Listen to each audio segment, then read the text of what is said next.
LoreWarrior Aerotech, RPR-100 Rapier. Overview. Bauer Enterprises' decision to enter the military aerospace market in 2590 came as a complete shock. Better known as a maker of quality electronic toys, including remote-controlled aerospace models, few believed Bauer could live up to its grand ambitions. But with the ongoing reunification war having no end in sight, the SLDF couldn't afford to ignore any proposals to expand the arsenal, no matter what the source. Bauer's heavy strike fighter design, the Rapier, caught the SLDF's attention with its strong mix of weaponry and high speed. Though production was delayed until 2596, the Rapier went on to become a staple of the Star League's heavy fighter lances. Capabilities. Featuring an innovative targeting system of their own design, Bauer's engineers choose the Rapier's weapons specifically to complement the advanced Bauer Scope 130Y. Twin pile-driver PPCs mounted on the undersides of the cockpit provided the craft's primary long-range armament. Cooling problems linked to the simultaneous firing of both PPCs caused the death of one test pilot and led to a lengthy redesign of the cockpit life support system. Though corrected prior to the fighter's combat release, most Rapier pilots still double-check the PPC's radiator cowling as part of their pre-flight checks. A Cavalier Industries LRM-10 added to the Rapier's long-range punch. A relatively unknown system, it was capable of providing independent targeting data for each missile. When combined with the superior Scope 130Y's abilities, it enabled the pilot to make mid-flight corrections to the LRM's targeting solutions. A nose-mounted Ranger AC-20 autocannon rounded out the weaponry, delivering devastating close-in firepower. Combined with the Scope 130, the autocannon was able to achieve a range beyond most weapons of its type, often causing havoc for opponents unaware of its unique capabilities. Deployment.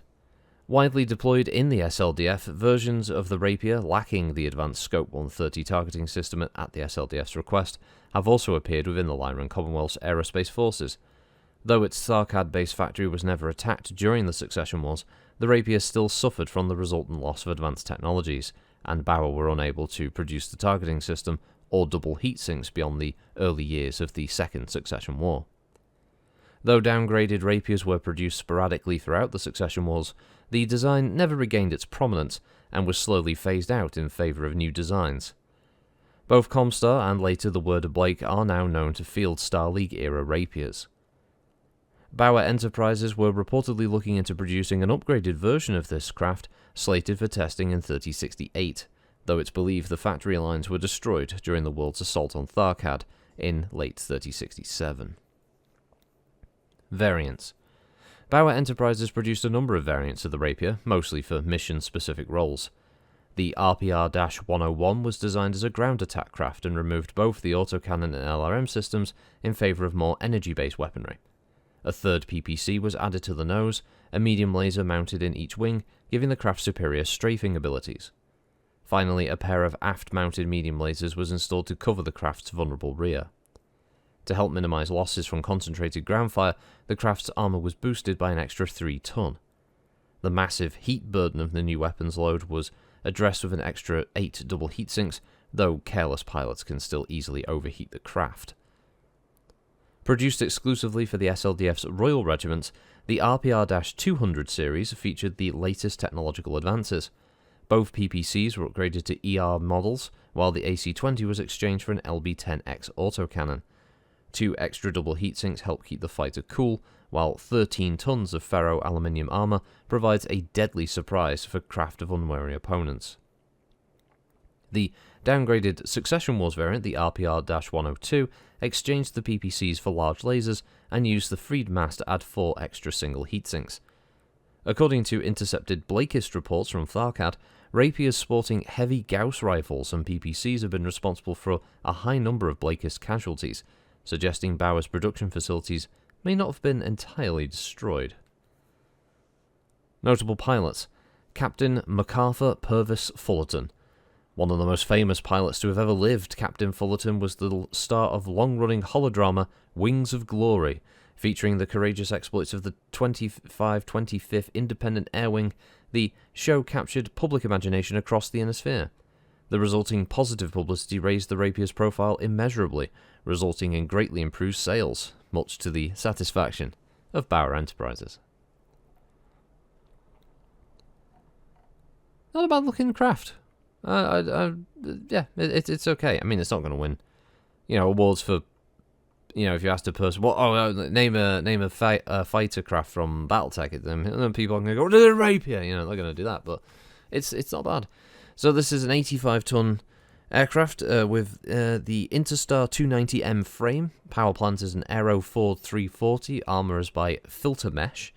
The armament is a single RNG Ranger AC-20 autocannon, 2 PDVR piledriver Model 11D PPCs, and a single Cavalier Industries LRM-10 system. Manufacturer is Bauer Enterprises, with primary factory on Tharkad. Communication system is a Comhert H2.Q, and targeting and tracking is provided by the Bauer Scope 130Y.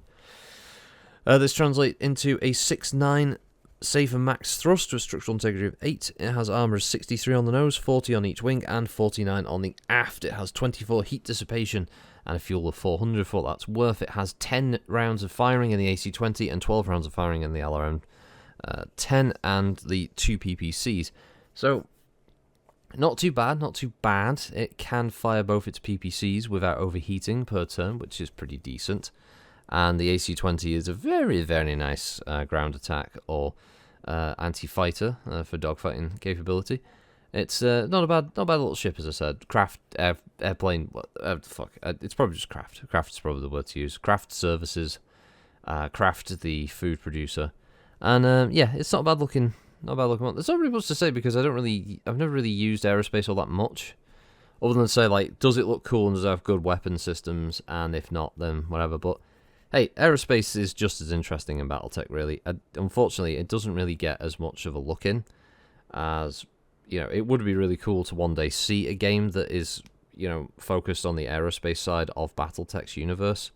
It's obviously quite low on the priority, I guess, when you are developing something within that universe with the license. But hey, I still hold hope that one day we will see our, space dogfighting game set in the same glorious universe that is BattleTech. But until then, have a good day, everybody, and I'll catch you next time. Bye-bye.